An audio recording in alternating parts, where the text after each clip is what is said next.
नमस्कार दोस्तों, कलयुग के चमत्कार संतों की वाणी में आप सबका स्वागत है। दोस्तों, आज की वीडियो में हम लेके आए हैं एक ऐसी कहानी जिससे हमें पता चलता है कि पुण्य किसको कहते हैं, कौन से पुण्य का फल हमें मिलता है। वो जो चुपचाप किया जाए, जिसके बारे में किसी को पता ना हो, या वो जिसको करने के बाद हम अपने आसपास अपने दोस्तों के बारे में बार बार उसे सुनाकर बताएं। आइए सुनते हैं एक कहानी के जरिए। ये शिक्षाप्रद कहानियाँ हमें ना केवल मनोरंजन देती हैं बल्कि हमें शिक्षा भी देती हैं कि हमें कौन सा रास्ता अपनाना चाहिए। तो आइए सुनते हैं हम आज की कहानी। विक्रमाजीत राजा के समय की बात है। उनके शासनकाल में प्रजा बड़ी सुखी थी। उन्हीं के शासन में एक गांव में दीनानाथ नाम का एक सेठ रहता था। सेठ बहुत अमीर था और दिल का भी बहुत दयालु था। वह और उसकी पत्नी हर समय कोई ना कोई अच्छा काम करते रहते थे और लोगों की मदद करते थे। लेकिन विपरीत परिस्थितियां, समय बदलते देर नहीं लगती। हमने सुनते ही हैं कि कई बार समय बदलने पर राजा रंक हो जाता है और रंक राजा बन जाता है।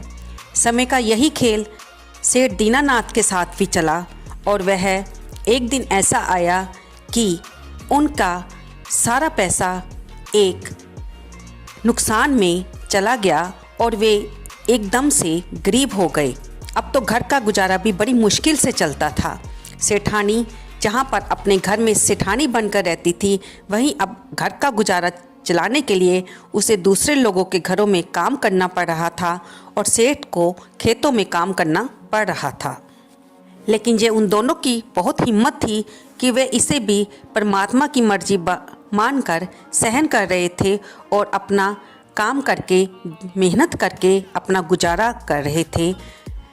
एक दिन सेठानी काम पर गई तो उसे लगा कि राजा के सैनिक कुछ बाहर घोषणा कर रहे हैं। वह भी खड़ी होकर बाकी गांव वालों के साथ सुनने लगी। राजा के सैनिक ये घोषणा कर रहे थे कि राजा विक्रमाजीत ने ये घोषणा की है कि वे लोगों के द्वारा किए गए पुण्य के बदले में उन्हें धन देंगे। अगर किसी ने कोई पुण्य का काम किया है तो वो राजा को जाकर सुनाए तो इसके बदले में उसे धन मिलेगा। सेठानी ये सुनकर बहुत खुश होती है क्योंकि उसने और उसके सेठ ने अपने अच्छे समय में बहुत से पुण्य के कार्य किए थे। वह सोचती है कि वह अपने सेठ को जाकर ये सारी बातें बताएंगी और उन्हें कहेगी कि वह भी राजा विक्रमाजीत के पास जाकर अपने पुण्य सुनाएं और अपनी आर्थिक हालत के बारे में बताएं। वह सेठ के पास जब घर जाती है तो सेठ को कहती है कि स्वामी, मैंने ये घोषणा सुनी है कि राजा विक्रमाजीत लोगों के द्वारा किए गए पुण्य के कार्य में उन्हें बहुत सा धन देने के लिए तैयार है। ऐसी उनके सैनिक घोषणा करके गए हैं। मैं चाहती हूँ कि आप भी वहाँ पर जाइए और अपने किए हुए अच्छे काम के बारे में राजा को बताइए ताकि हमारी आर्थिक हालत कुछ सुधर सके। सेठ भी ये बातें सुनकर बहुत खुश हुआ। सेठ ने अगले दिन ही राजा के पास जाने का फैसला किया और सुबह जब वह जाने को तैयार हुआ तो सेठानी ने उसे 4 रोटियां रास्ते में खाने के लिए साथ में बांध दी।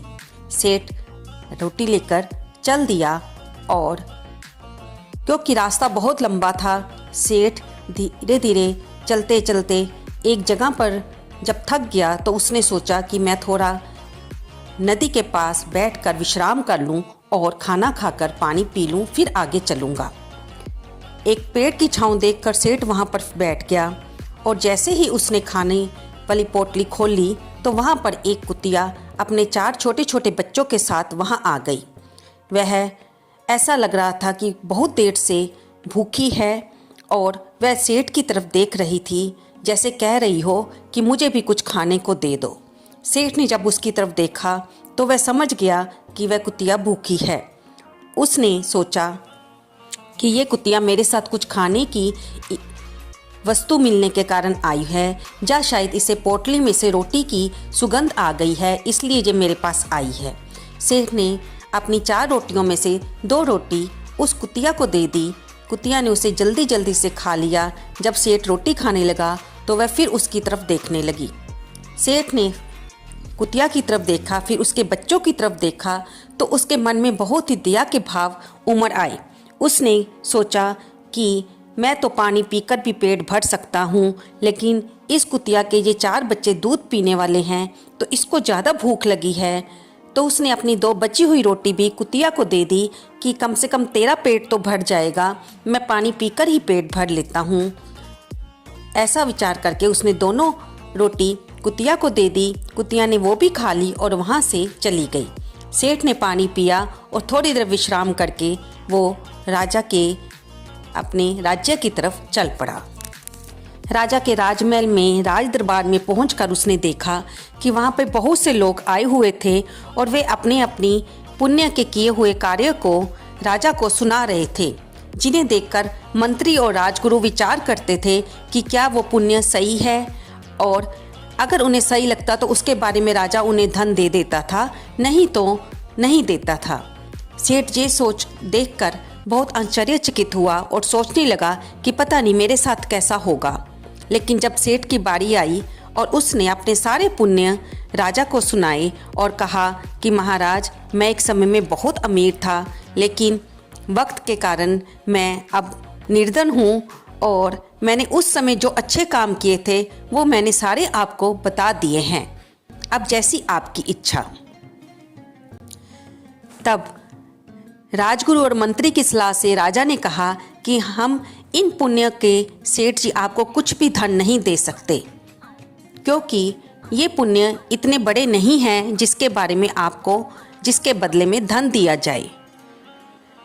सेठ ये सुनकर निराश होकर वापस जाने लगा कि तभी कुछ सैनिक राजा के पास आए और राजा के कान में कुछ कहा। राजा ने सेठ को आवाज़ मारी, दीनानाथ रुक जाओ। सेठ रुक गए और वापस मुड़े तो राजा ने कहा कि आपका एक पुण्य रह गया था जिसके बारे में आपने हमें बताया नहीं। सेठ सोचने लगा कि कौन सी बात उसने राजा को नहीं बताई। तब राजा ने कहा, अभी आते हुए तुमने कुतिया को रोटी खिलाई थी। सेठ को लगा कि ये बात तो बताने के योग्य ही नहीं है। राजा ने कहा, उस पुण्य के बदले में आप जो चाहो मांग लो, आप जितना धन चाहते हो, जो वस्त्र गहने चाहते हो आपको मिलेगा। सेठ ने राजा से बड़े प्रश्नवाचक निगाहों की तरफ देखा और राजा से पूछा, महाराज क्षमा करें, मैं आपसे एक प्रश्न पूछना चाहता हूँ। राजा की सहमति पर सेठ ने पूछा कि मैंने आपको इतने पुण्य बताए, आपने उनके बारे में तो कोई मुझे धन देने का विचार नहीं किया, लेकिन ये कुतिया को 4 रोटी खिलाने का बात पर आप मुझे इतना कुछ देने को तैयार हैं, मैं बहुत हैरान हूँ। तब राजा विक्रमाजीत ने सेठ को हंसते हुए कहा कि पुण्य वो होता है जो याद ना रहे। तुमने अपने सभी पुण्य बताए क्योंकि वो तुम्हारे अच्छे दिनों के कारण तुम्हें याद थे, लेकिन अभी जो पुण्य तुमने बताया वो तुम्हें भूल गया था। पुण्य का कार्य जब हम किसी को दान देकर भी भूल जाएं, वही असली पुण्य होता है। इसलिए तुम्हें इसके बदले में तुम जो चाहो मांग लो। तब सेठ ने राजा से कहा कि मुझे धन की जरूरत है ताकि मैं अपनी आर्थिक हालात को ठीक कर सकूं। तब राजा ने उसे बहुत सा धन देकर विदा किया। दीनानाथ वो सारा धन लेकर वापस आए और उन्होंने उस धन से अपने घर के हालात को ठीक किया, अपने व्यापार को ठीक किया और फिर से धनी हो गए और फिर से लोगों की मदद करने लगे।